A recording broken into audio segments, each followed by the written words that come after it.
What's up guys, Eirgor here again with some more Last Epoch. To catch you up if you missed the previous video, I played some Last Epoch in the past, but with the new 1.0 release coming at the end of February, I wanted to brush up and get familiar with the game ahead of time. To that end, I made a new sentinel to level through the campaign and check out the endgame. So far I've been using Rive as my main ability, and my current plan is to go for Forge Guard Mastery whenever I unlock that feature, but we'll see if that winds up changing before then. With that out of the way, let's get into it.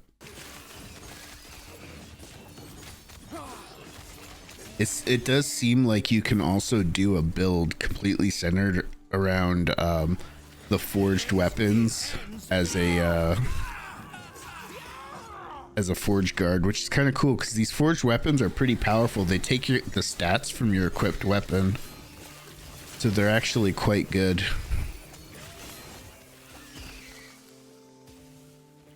Their AI so far doesn't seem too bad either.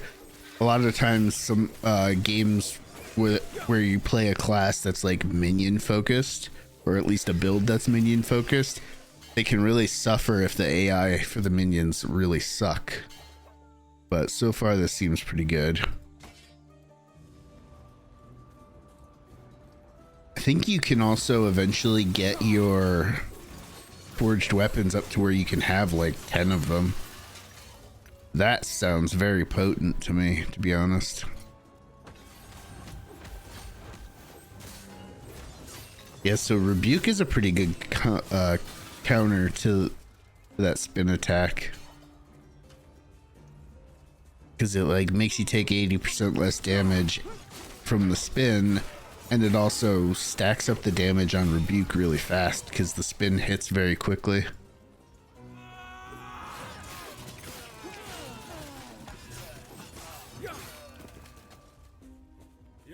For the Epoch. Reaching me was impressive, but it's mine. Guess it's time for a boss fight. Oh, that's the Drake that grabbed the other guy. Still think it looks more like a griffin than a Drake.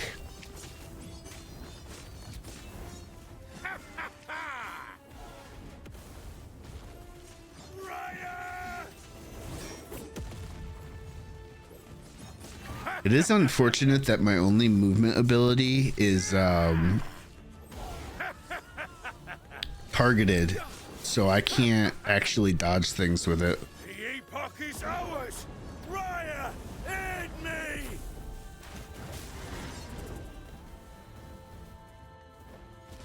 Wonder how much that would have hurt if I didn't have Rebuke up when it hit me.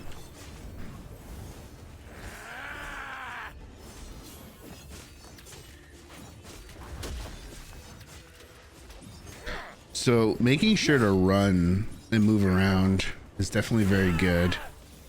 No, but Raya. Yeah, because those attacks it was doing hurt, but as long as I was continuing to move, it wasn't really hitting me. Now get me out of here. And here's the guy that got captured.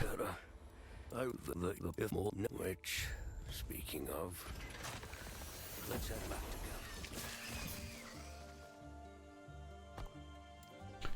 together. Yeah, I think we definitely go augmented plating, to be honest. I think that's the way to go. Armor, I'm pretty sure will have more value. With the Epoch's power, I'll finally be able to. What the heck? Oh, we're loading. It's just the loading takes so long that it kind of it kind of ruins the impact of what's supposed to be happening. It's odd that the loading takes that long though. I don't remember it doing that.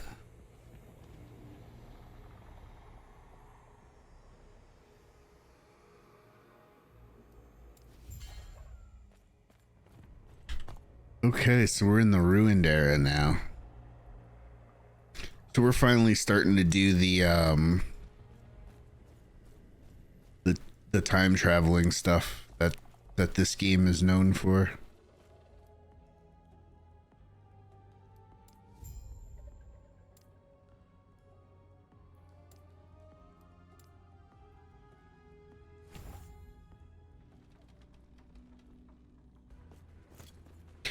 I am wondering how important it is to get your resistances capped, and at what point you need to like have them capped by.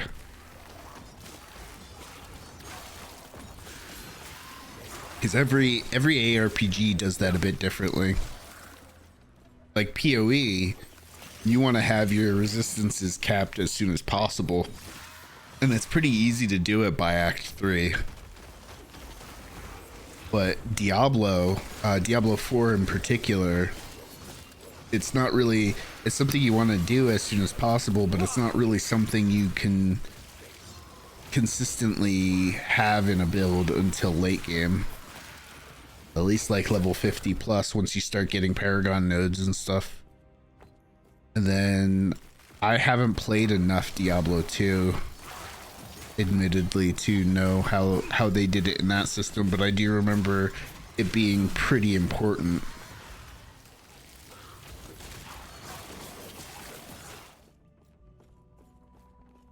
But I'm not going to consider myself super locked into a build until I've picked a mastery, and even then there's multiple builds you can do per mastery. I was originally, before I even started this playthrough, I was thinking about going Warpath, because traditionally I do actually like spin builds a lot, like Cyclone or Whirlwind, etc. It just costs a lot of mana. It only costs 1 per second, but still, or no, it costs 1 and then it's 10 per second. So I can only channel for 8 seconds.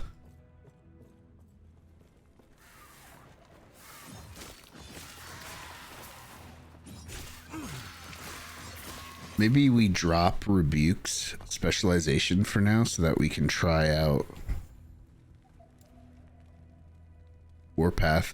You lose a lot of levels when you respec skills though, so it does make it a bit difficult to try things out. It definitely makes it so that you want to try things out sooner rather than later. So let's give Warpath a try. Oh, you have no mana regen while spinning. I wonder if that includes mana leech. Interesting.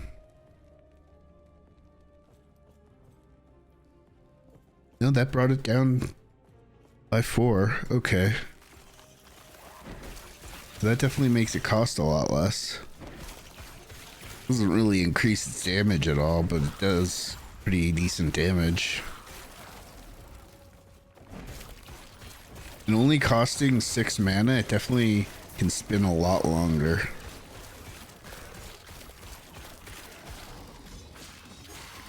Having invested all those points into the mana cost does leave it pretty weak, though.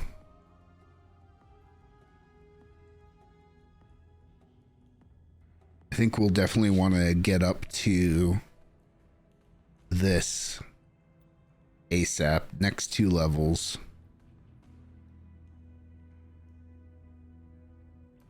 Yeah, because with a mana cost of 10, I can only spin for 7 seconds. That's not that much. But with it down to 6, I can actually spin for a lot longer. So now we can focus on damage. And it shouldn't take too long for Warpath to level up, because you get accelerated XP gain when you're playing catch up on a skill. Like for this one, it's up to level 3. So only the 1 level will be accelerated, but still.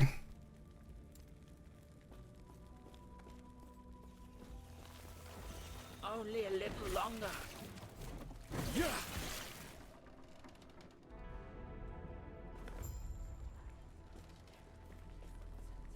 Oh, I remember this town. This was like the first main town back when I last played. You may find a treasure, my friend.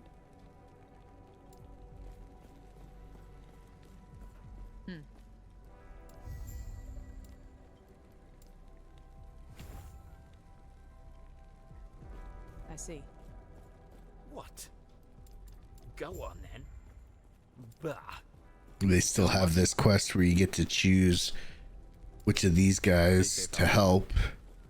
He gives you a necklace that if you side with the gambler, he gives you a necklace that, if I remember right, it's something like, if you haven't crit recently, you have higher crit chance. If you have crit recently, you have higher crit damage, or something like that. You, I see. You, now the elder I have every pleased. The gods have long. And then, if I remember right, ooh, we got our first idols. Nice. Comfort. If I remember right, if you side with this elder guy, then you get gloves that let you leech from elemental damage. All right, so we got two. It's funny though, because the sockets they give you make it so that you can only equip one of them. So which one's better? Health and fire res, health on kill and fizz res. How much health do we get from that? About 10. A bunch of fire res. Yeah, we'll go with the fire res, or the health one.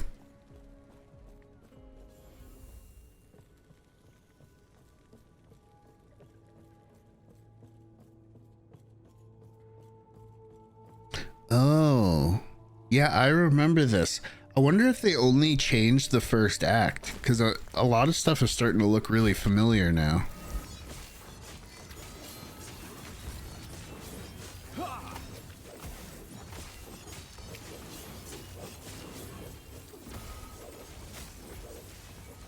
Okay, that lasts a lot longer. Man, my forged weapons are doing work though.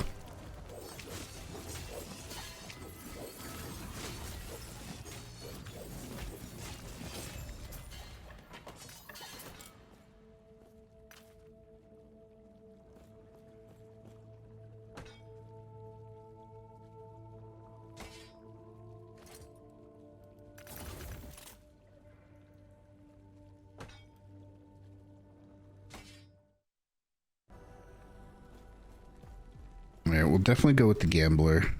Gold won't save you. Let's see if he's got the same. We all need it now. He definitely, yeah, he still gives the same amulet.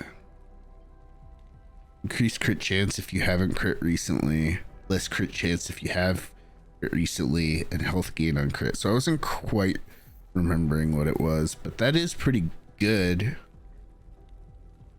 Especially for leveling, because like, if you have a high enough crit chance with it up and you do enough damage, one crit a lot of times could potentially be enough. And it is just like flat 100%, so I have a guaranteed crit.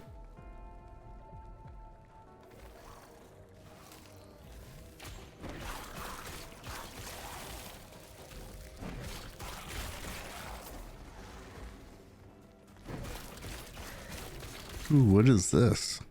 It's like a little secret space. I guess it's just got some chests in it.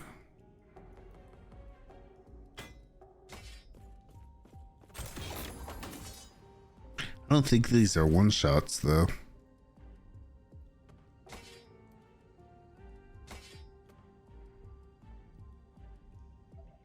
It's interesting how much higher the DPS suddenly is. I guess because I've got this. Yeah.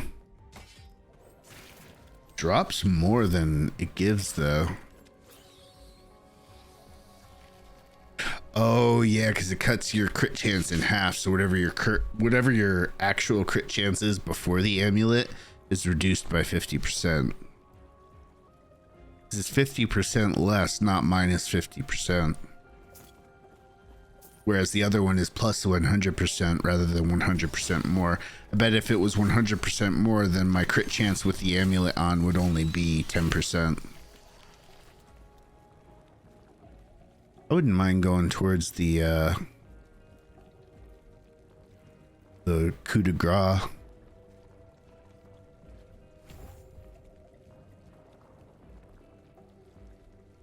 That'll also get us laceration, which is helpful.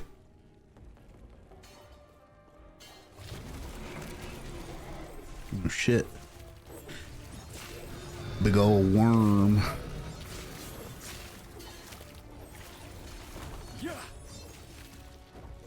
I probably don't want to get hit by that. It's nice though, because it doesn't really follow you. Rive seems to be having trouble, like it's hitting it, but sometimes the targeting was a little off, it felt like.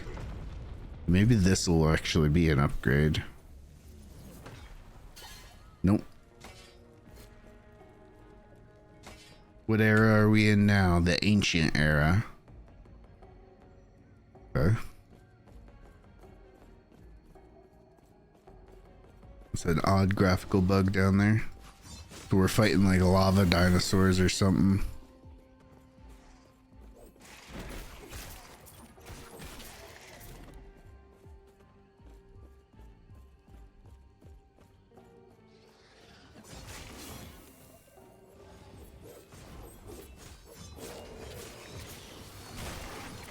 I think what I'll do though,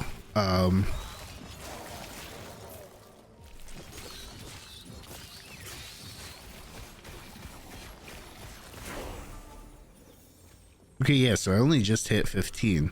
So the character sheet was accurate. It was just the level requirement for multi-strict. Oh, I get it. It wasn't level 15 requirement. It was 15 points spent in the tree requirement. That makes more sense. Well, that's it for today, I think. I'm pretty sure we managed to finish Act 1, though the game doesn't seem to have clearly defined lines for the start and end of each act, unless I've just not seen it yet. I was really enjoying Rive, but I think next video we're probably going to full-on make the switch to Warpath, since there's something really special to me with the channeled spinning style ability. I've always really enjoyed playing that style of ability in other ARPGs, so I think it just makes sense, to be honest. Because of that, I may actually wind up going Void Knight when we unlock our mastery choice, because the Void Echo Warpath build actually looks pretty fun to me, but we'll see later what I decide on. Once again, if you guys have any suggestions, please share them down in the comments, and while you're at it, I'd appreciate if you'd like the video and subscribe so you can be notified when the next part is up. Thanks again, and I'll see you in the next one. Peace out.